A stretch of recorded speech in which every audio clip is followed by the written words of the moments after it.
निशाना सिर्फ मुसलमान है? क्या ये सर्वे वाले फैसले इसलिए आ रहे हैं क्योंकि अब देश के प्रधानमंत्री ने भी मान लिया है कि देश में हिंदू मुसलमान कराए बिना काम चलने वाला नहीं है। हमें आदत हो गई है लाइनों में लग के मरने के बाद भी भूलने की। लेकिन कम से कम इतना तो ख्याल रखिए कि आपके इन तरह के आदेशों से जो लोगों के अंदर एक बदमजगी फैल रही है, आप क्या बना देना चाहते हैं? आपने मणिपुर के अंदर दो समुदाय को अलग कर दिया। आप ना तो नियुक्ति कर पाते हैं, ना आप अदालतें बना पाते हैं, ना आप जल्दी से सुलभ न्याय दे पाते हैं। उत्तर प्रदेश के पश्चिम के अंदर 40-45 साल से बात ये चल रही है कि यहाँ पर हाई कोर्ट बेंच हो जाने चाहिए, क्योंकि उनको इतना सफर करना पड़ता है कि वो कहते ही हैं कि पाकिस्तान करीब है, इलाहाबाद दूर है। लेकिन खुलेआम आपकी राजनीति ये काम करती है कि 700 किलोमीटर का सफर करके जाना पड़ता। लेकिन अब ये क्या काम कर रहे हैं? चलिए ये भी एक्सेप्टेबल था। हमें आदत हो गई है लाइनों में लगने की। जहां आपको मुसलमान नजर नहीं आता वहां वर्गों को बांट देते हैं, जहां आपको मुसलमान ज्यादा नजर आता है हिंदू मुसलमान में बांट देते हैं। अगर पुलिस का बंदा भी या विशेष समुदाय का ना हो करके हिंदू समुदाय का भी बंदा मरेगा तो क्या वो मेरा भाई नहीं है? मोहन भागवत भले वो कह रहे हो कि हर मस्जिद के नीचे जाके मंदिर नहीं ढूंढना चाहिए, लेकिन मुझे कतई यकीन नहीं है। मैंने संघ को बहुत करीब से देखा, इनकी बातों में कितना झोल होता है। जो कहते हैं वो करते नहीं है, जो करते हैं वो कहते नहीं है। क्या गणेश जी की आरती प्रधानमंत्री के साथ चंद्रचूड़ साहब के आखिरी दौर में, क्या चंद्रचूड़ साहब भी खाकी नेकर पहने हुए थे आरएसएस की? क्या चंद्रचूड़ साहब ने मोदी जी के साथ इस देश के संग कोई गेम खेल दिया?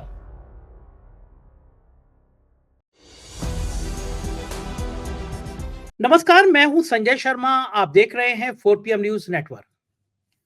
मैं क्षमा चाहूंगा, मुझसे एक गलती हुई। मैंने कुछ दिन पहले शो किया था। सुधीर चौधरी आज तक पर कुछ बेहुदा बातें कर रहे थे, कुछ उन्मादी बातें कर रहे थे। तो मैंने उनसे कहा कि ये पत्रकारिता के लिए बहुत शर्मनाक दिन है कि सुधीर चौधरी ऐसा बोल रहे हैं और ये पत्रकार नहीं है। तो आज मैं उस बात के लिए क्षमा चाहता हूँ कि मैंने ये बोला कि ये पत्रकार नहीं है। आज मैं कहना चाहता हूँ ये इंसान भी नहीं है। और मैं कहना चाहता हूँ कि जो चैनल देश का सबसे बड़ा चैनल होने का दावा कर रहा है, इस समय समाज में वो जो ज़हर बो रहा है, उसके लिए शायद आने वाला इतिहास कभी माफ़ नहीं करेगा। 2000 का नोट ज़मीन के अंदर दबा हुआ है, सीधा मोदी जी को मैसेज पहुँच जाएगा नोटों का, ये बात बताने वाला सुधीर चौधरी। 100 करोड़ की रिश्वत लेकर तिहाड़ जेल में, रिश्वत माँगने के आरोप में तिहाड़ जेल में गुज़रा हुआ गया हुआ सुधीर चौधरी, आज अजमेर शरीफ को लेके तरह-तरह का व्याख्यान दे रहा था। आज तक पे दे रहा था। व्याख्यान क्या था? बिल्कुल इस देश में, समाज में मुसलमानों को लेकर जितनी आपकी भावनाएँ भड़का सकता है, उसका जीता जागता नमूना पेश कर रहा था। और सुधीर चौधरी नहीं, अंबानी का चैनल भी पीछे नहीं था। ये देश का गोदी मीडिया पीछे नहीं था। कौन-सी साजिश कर रहा है ये गोदी मीडिया? आपको समझना बहुत ज़रूरी है। आप इस मुल्क को बचाना चाहते हो तो ये आपको जानना ज़रूरी है कि आखिर हो क्या, हुआ क्या? मैं आपको बताता हूँ। इस देश में जो संभल में 5 लोग गोली से मारे जा रहे हैं, इस देश में अजमेर के नाम पर जो विवाद पैदा किया जा रहा है, उसकी जड़ में चंद्रचूड़ है।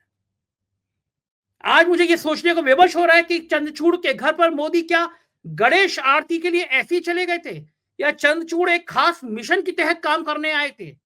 एक भाजपा के नेता अश्विनी उपाध्याय की याचिका पर जो धार्मिक स्थलों को लेकर थी, जो पहली नजर में खारिज हो जानी चाहिए थी, चंद्रचूड़ ने उसको लंबित रखा। एक के बाद एक क्वेश्चन पूछते रहे सेंट्रल गवर्नमेंट में, जिससे ये याचिका लंबित रहे और देश भर में विवाद पैदा होते रहे। नाटक शुरू हो गया देश में। अजमेर शरीफ जैसी पाक दरगाह के लिए नाटक शुरू हो गया कि यह मंदिर है।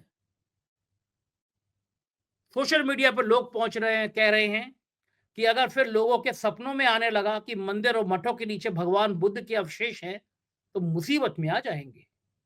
क्योंकि बौद्ध धर्म तोड़ तोड़ के कितने मंदिर बनाए गए, इसका भी लेखा जोखा समाज में है, इतिहास में है। ये क्यों किया जा रहा है? क्या इसलिए किया जा रहा है कि संसद में अडानी पर चर्चा ना हो? क्या इसलिए किया जा रहा है कि बेरोजगारी पर बात ना हो? क्या इसलिए की बात किया जा रहा है मध्यम वर्ग पर बात ना हो? प्रधानमंत्री परेशान है, बेहाल है, उनके छवि तार तार हो गई है, उनके चेहरे में वो चमक नहीं रही, उनका नूर खत्म हो गया। रैलियां कम करनी पड़ रही है, चाहे हरियाणा हो चाहे महाराष्ट्र हो। मोदी को समझ में आ गया कि उनका जादू उतर गया है। मध्यम वर्ग के परिवार त्राही त्राही कर रहे हैं, महंगाई से मार मार हो रही आ रही है। एक के बाद एक नए नियम निकाल दिए जा रहे हैं। आपके पैन कार्ड को लेकर नियम निकाल दिया गया। तो एक ही चारा है कि मस्जिद के नीचे मंदिर ढूंढना शुरू कर दो, तरह तरह की बातें करो। जज, भले कोई कोर्ट मुझे आज जेल भेज दे, लेकिन मैं डंके की चोट पे कहूंगा कुछ जज अपनी पतलून के नीचे खाकी नेकर पहन के बैठे हैं संघ का, बिना कुछ सोचे समझे फैसले दे रहे हैं। एक ऐसी दरगाह, पूरी दुनिया भर के शांति के पाठ पढ़ने के लिए वहां पर लोग आते हैं, और खुद प्रधानमंत्री जी वहां पर चादर बेचते हैं हर साल। तो फिर ये क्या हो रहा है? सुधीर चौधरी जैसे लोग जो बिना पीएमओ के, बिना हरेन जी के इशारे के बिना जो एक शब्द नहीं निकाल सकते, वो अजमेर शरीफ की दरगाह पर ऐसे ऐसे फालतू की बातें कर रहे हैं। है क्या ये खेल? क्या है ये खेल? है कि प्रधानमंत्री के पत्ते पिट गए हैं, तो देश हिंदू मुसलमान के मोड़ पे खड़ा करना चाहते हैं। उनको समझ में आ गया, अगर 240 सीटें मिली तो उनको समझ में आ गया कि देश में अब उनके चेहरे पे ग्लैमर नहीं बचा, तो ग्लैमर पाने का तरीका है कि आग लगा दो। मैं 1997 से हर साल अजमेर जाता हूं, एक साल भी ऐसा नहीं बीता जब मैं अजमेर नहीं गया हूं। 1997 से लगातार हर साल गया हूं। मुझे वहां बड़ा सुकून मिलता है। मैं वहां पे ख्वाजा साहब के पास बैठता हूं, मुझे बड़ा भरोसा मिलता है। और मैं कहूंगा कि मैं आज जहां तक हूं, मुझे अंदर एक एहसास होता है कि वो मेरे साथ है, मेरा उनका आशीर्वाद मेरे साथ है, एक रूहानी ताकत मुझे महसूस होती है। मैं क्या, पूरी दुनिया के जितने मुसलमान आते होते हैं, हिंदू आते हैं, और आप वहां दरगाह के नाम पर एक फसाद खड़ा करना चाहते हैं। कहा भी जाता है इरादे बनते हैं टूट जाते हैं, अजमेर वही जाते हैं जिन्हें ख्वाजा बुलाते हैं। मुझे याद है जब परवेज मुशर्रफ भारत आया, तो उसे पूछा गया भारत में जाने के बाद सबसे बड़ी इच्छा क्या है आपकी? तो उसने कहा कि मैं भारत आने के बाद अजमेर जाना चाहता हूँ, ख्वाजा के दीदार करना चाहता हूँ। आगरा में अटल बिहारी वाजपेयी जी के साथ उसकी वार्ता थी, और उसके बाद उनको अजमेर जाना था। वार्ता इतनी तनावपूर्ण हो गई कि उनको बीच छोड़कर, बीच रास्ते से उनको अजमेर की जगह पाकिस्तान वापस जाना पड़ा। तब लोगों ने ये लाइनें सुनाई, इरादे बनते हैं टूट जाते हैं, अजमेर वही जाते हैं जिनको ख्वाजा बुलाते हैं। और उन ख्वाजा के नाम पर आज देश में नफरत का ये कारोबार हो रहा है। बहुत अच्छे रिपोर्टर है राशिद जहीर, मैंने उनसे विस्तार से बातचीत की है, आपको सुनवाता हूँ ये बातचीत की, इस पूरी घटना के पीछे खेल क्या है। और आपसे गुजारिश है कि आज तक जैसे चैनल, अंबानी जैसे चैनल की इस नफरती राजनीति के झोल में मत आइए, वरना आपकी और आपकी आने वाली पीढ़ियां आपको ही कोसेंगी।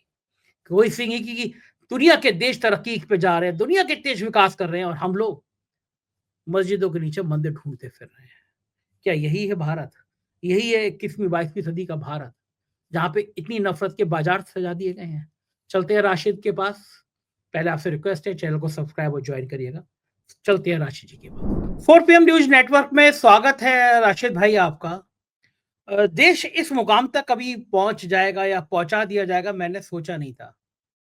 संभल में 5 लोगों की पुलिस की गोली या किसी की भी गोली से मौत हुई है। कारण ये था कि कुछ लोगों ने कहा, एक बाप बेटे वकील हैं, उनके नफरती बयान आते रहते हैं। उन्होंने कहा कि ये जो मस्जिद है, इसके नीचे हमने सपने में देखा था कि मंदिर है। और मुझे कहने में कोई कोताही नहीं है, चाहे कोई भी अदालत मुझे सजा दे दे, कि कुछ जज, उनके कपड़ों के नीचे खाकी नेकर नजर आता है। मुझे ऐसा लगता है राष्ट्रीय स्वयंसेवक संघ की पाठशाला से वो सीधा आके कोर्ट में बैठ गए हैं।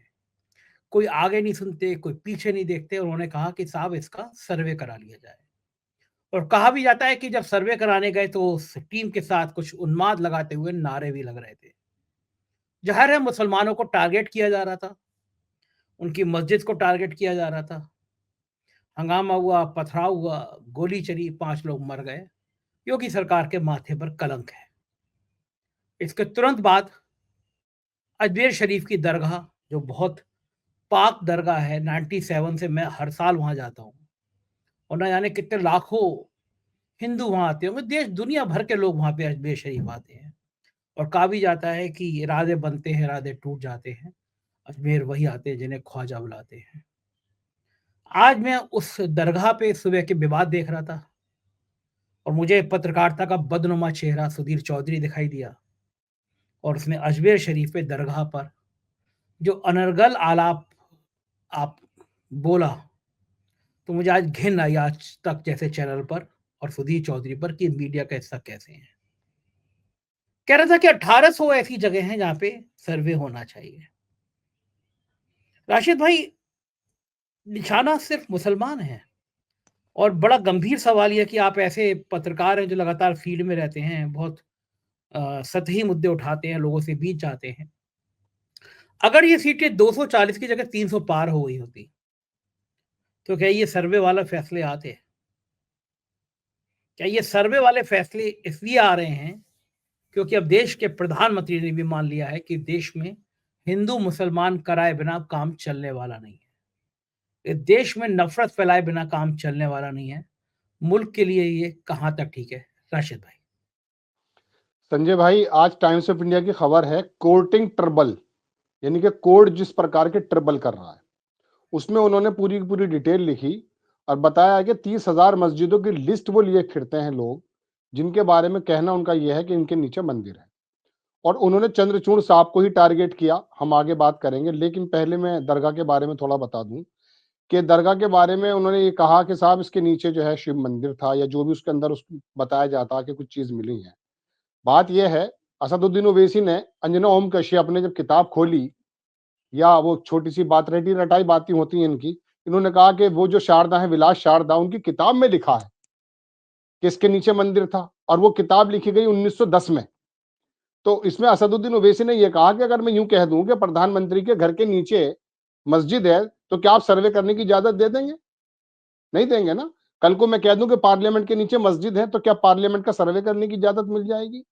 दरअसल बात यह है कि सर्वे अगर हो भी गया, चंद्रचूड़ साहब ने यह कहा ना कि उसका कैरेक्टर पता चल जाएगा। दरअसल चलिए, कैरेक्टर अगर पता चल गया, तो कानून में कहीं इसकी बात की इजाजत है कि आप उसको डिमोलिश करके मंदिर बना देंगे? जबकि 1991 में जब ये लॉ बन चुका है कि साहब कोई भी इन 2 या 3 मस्जिदों के अलावा 1947 के बाद स्थिति यही रहनी है, तो उस छोटे से शोशे को जो छोड़कर गए चंद्रचूड़ साहब, उसको लेकर के उसको बुनियाद बनाकर ये लोकल कोर्ट के जो जजेस हैं, ये इस प्रकार की बात कर रहे हैं कि 20 अक्टूबर में वहां चुनाव है कुंदरकी में, और उसके बिल्कुल बराबर में 19 तारीख में आप इस प्रकार का फैसला दे देते हैं। इसके बारे में तो मुझे अमित शाह की बात को भी कोट करना पड़ेगा संजय भाई, कि संजय सर, कि उन्होंने ये कहा था पिछले दिनों कि कोर्ट को अपने जजमेंट देते हुए इस बात का ध्यान रखना जरूरी है कि लॉ एंड ऑर्डर की सिचुएशन क्या है। शब्द मेरे हैं, लेकिन बात उन्हीं की है जो मैंने आपसे कही। यानी कि उन्होंने गोया के कोर्ट्स को ये बताया कि जब आप अपनी बात को मुंह से निकालें, अपने कलम के अंदर से शब्दों को निकालें, तो इस बात का ध्यान रखें कि माहौल क्या है। भाई, देश के अंदर आप जब इस बात का भी माहौल का ध्यान रखते हैं कि जुम्मे के रोज अगर यात्रा निकल रही है, तो एक्स्ट्रा आप जो है थोड़ा सा एफर्ट्स करते हैं, तो क्या आपको इस बात का एफर्ट्स नहीं करने चाहिए कि जुम्मे आप 20 तारीख में हमारा चुनाव है कुंदरकी में, आप 19 को सर्वे दे देते हैं? ये तो उस जो संभल की मस्जिद के जो मुंतजमीन है, यानी कि जो कमेटी के लोग हैं, उनकी आप समझ मत देखिए कि उन्होंने सर्वे चुपचाप करा दिया, निकल गए वो। लेकिन जब मकसद पूरा नहीं हुआ, फिर दोबारा से वो 24 तारीख को आ जाते हैं। और उसका रिजल्ट क्या निकला? उसका रिजल्ट निकला 4 या 5 लोगों की मौत। अब पुलिस वाले कह रहे हैं कि जो भी कुछ है, लेकिन मैं दरगाह की बात पर आ जाता हूं दोबारा से। ख्वाजा मोइनुद्दीन चिश्ती के बारे में किताबों में यह भी लिखा है, वो विलास शारदा की किताब में तो होगा नहीं, लेकिन इस्लामिक कुछ बुक्स हैं जो यहाँ कर जो मौलवी लिखते हैं कि एक ही सफर में 3 लाख हिंदू मुसलमान हो गए थे। अब 3 लाख हिंदुओं को पकड़ करके या उनके बच्चों को पकड़ करके, जो 800 बरस से जो भी अब आ गई होगी नस्ल, उनको आप जो है शुद्धिकरण कराइए फिर। क्योंकि 1925 में शुद्धिकरण की तहरीक ही तो बुनियाद है आपकी। आप मस्जिदों से शुरू कर रहे हैं, मदरसों से शुरू कर रहे हैं। दुनिया में जब तबाही मची हुई है, जियो पॉलिटिक्स ऊपर नीचे हुई पड़ी है, आपको ये गंदी राजनीति करने को मिल रही है। आप किन किन मुद्दों से जो है ध्यान भटकाना चाहते हैं? आपको एक हार क्या मिल गई? आपने तो सोचा ये कि अपना पुराना वही तीर निकाल करके लेकर आया जाए, फिर दोबारा से लड़वा दिया जाए। अरे, इन मुद्दों पर अब आपको वोट नहीं मिल रहा है। महाराष्ट्र में भी, आपने कुछ और खेल खेला है, तो आप उन लोगों को क्यों जता रहे हैं? लेकिन इनके पास जमात है। वो जो विष्णु नाम का वकील है संजय सर, वो 100 मस्जिदों की फाइलें बगल में दबाए फिरता है। उससे 307 और 302 के मुकदमे तो पूछो कितने लड़े, या अगर वो सिविल में भी करता है तो कितने उसने सूट दाखिल करे। लेकिन वो मस्जिदों में, और इनके पिताजी को ख्वाब में आ जाता है, कल की महाराज आ जाते हैं वहां उसके ख्वाब में और आके बैठे, अनुभूति हुई। कल को मेरे ख्वाब में अगर आ गया कि राम मंदिर गलत बन गया है, उसके नीचे मस्जिद ही थी, तो मैं क्या उसका सर्वे लेने पहुंच जाऊंगा? तो बात यह है कि देश को मालूम नहीं किन बातों में लेकर जाना चाहते हैं। और ख्वाजा मोइनुद्दीन चिश्ती में खाली मुस्लिम वर्ग थोड़े ना जा रहा है भाई, देश के तमाम प्रधानमंत्री ने चादर भेजी है, अपना शीश नवाया है उस जगह। वो एक बेहतर महापुरुष थे, अच्छे आदमी थे। उनकी उनकी जो है मैं कह सकता हूं अच्छी बातों को देख करके लोगों ने उनको बना दिया। ऐसे हमारे महापुरुषों का देश है।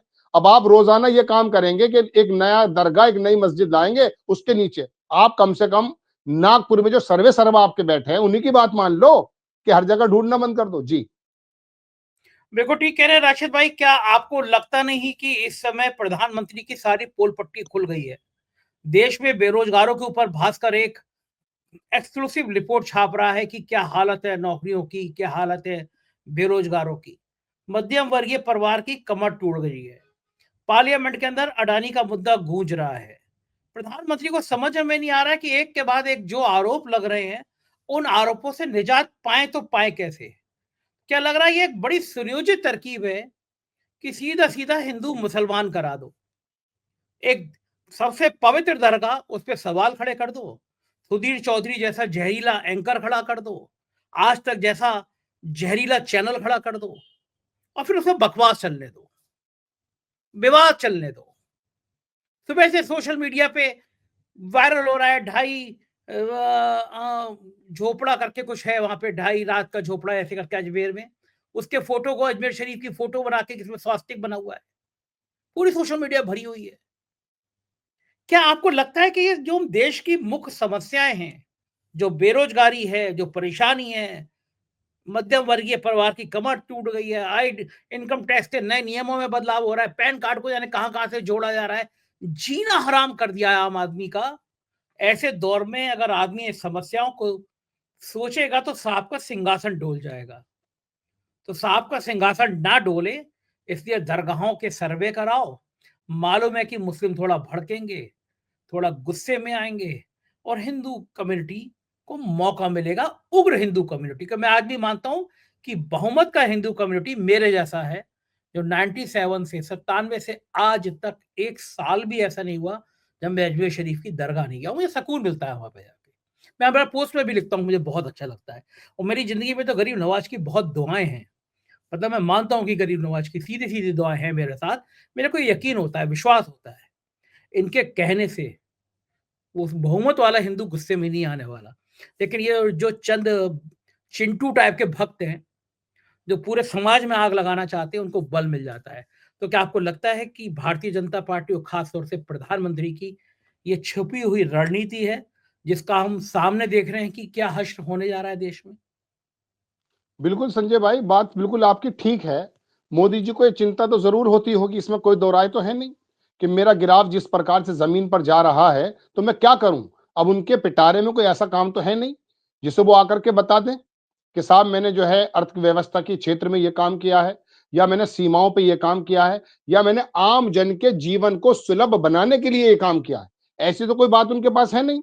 वो वक्ती तौर पे आटे की बात कहते हैं, चावल की बात करते हैं, 5 किलो के चावल की बात करते हैं, या वहां महाराष्ट्र के अंदर 1500 रुपए पर मंथ देने की बात करते हैं। लेकिन वो डिजिटल इंडिया, वो मेक इन इंडिया, वो तो सबका सब जो है पशे पुस जा पड़ा है। ऐसी तो कोई इनके पास है ही नहीं। इनके पास बचता क्या है? अब इन्होंने यही बात सोची है मेरे ख्याल से, या लोग भी ऐसा ही कहते हैं कि इनका जो गिरता हुआ गिराफ है, इनको एक चिंता आरएसएस की भी है कि मैं खड़ा किस प्रकार से हूं।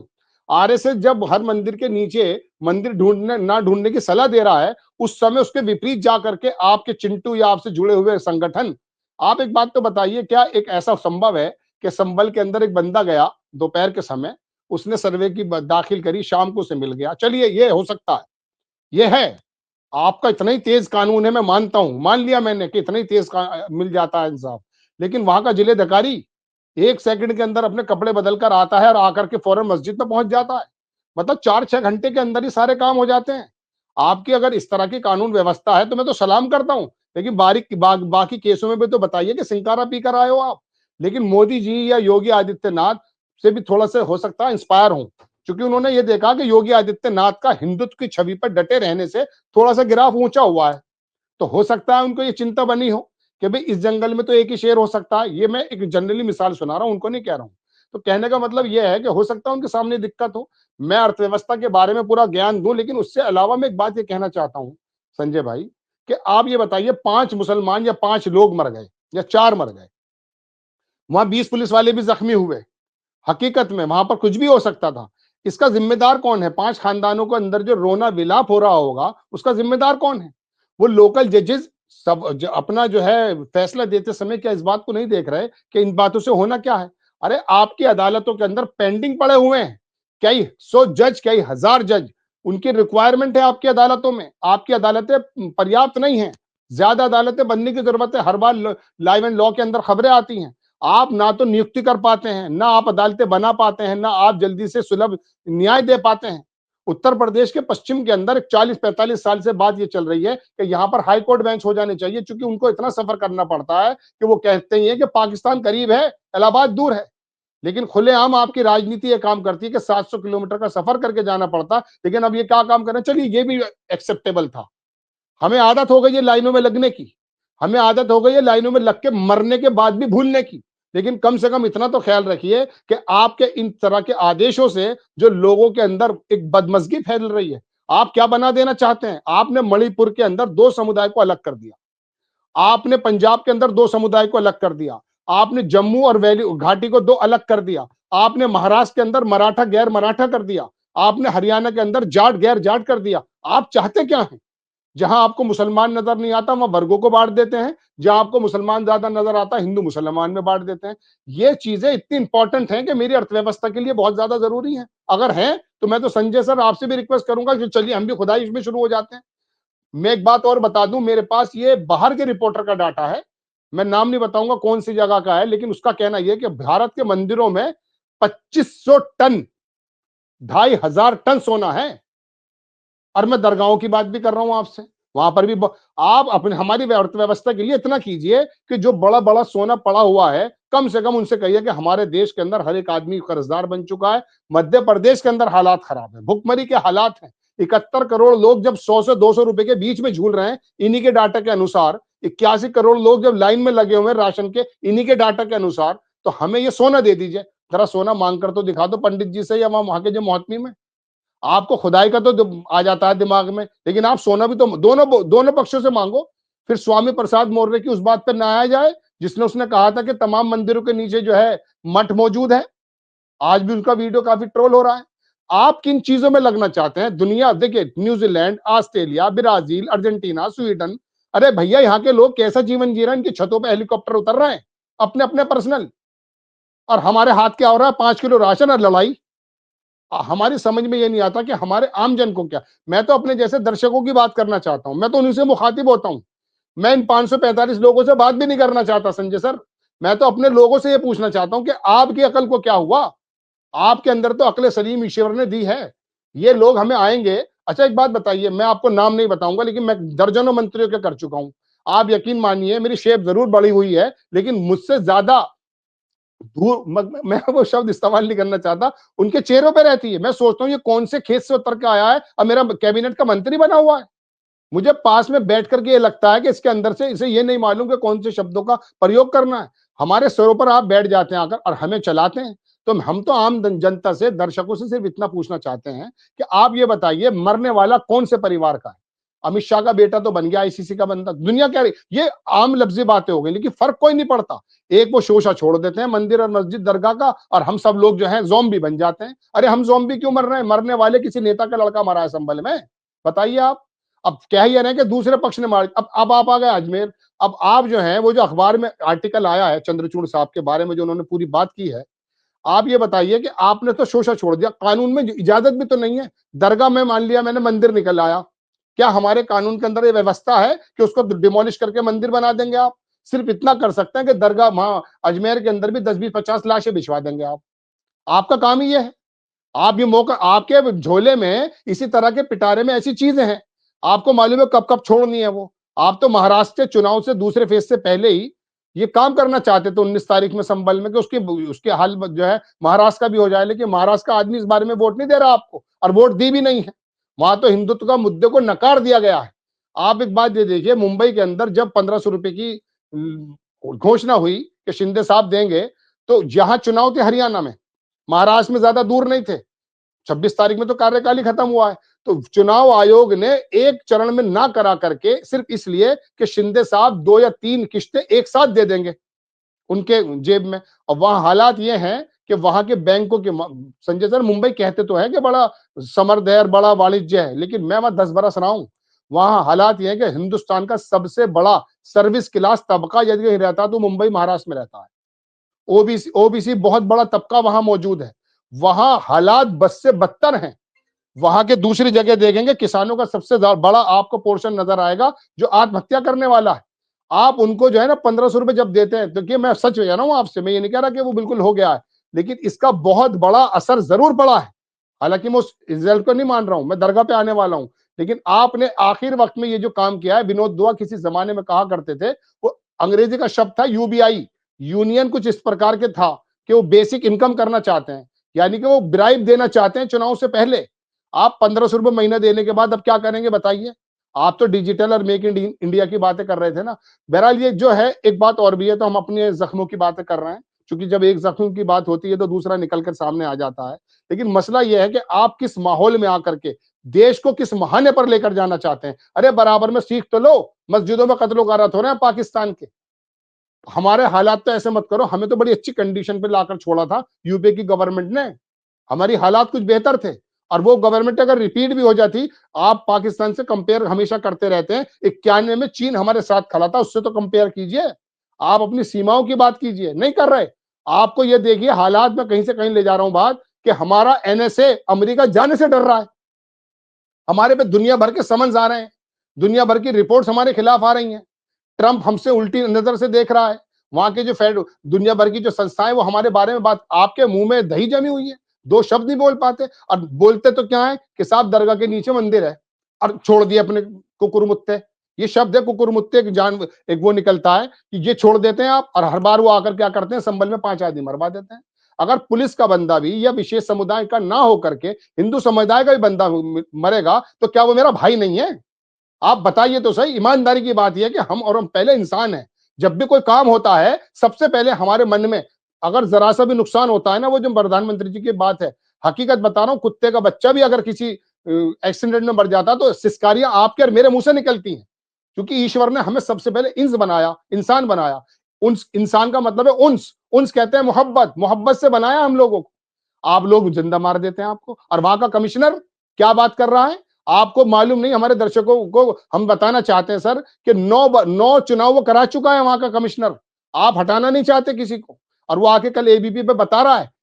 अब आकर के लगा दिए उन्होंने पोस्टर। अरे पुलिस वाले को तो पोस्टर लगा दे भाई, जब कोर्ट से ऑर्डर है कि पोस्टर नहीं लगाए जा सकते, निष्ठा का इसके अंदर जो है उल्लंघन है, तो कह रहा है कि हमें तो पता करना पड़ेगा। अरे आपके तो तमाम मुखबिर मौजूद हैं, या फोटो लगाकर बताएंगे आप तो ऐसा लग रहा है जैसे किसी जमाने में आईएसआई के पोस्टर लग जाते हो।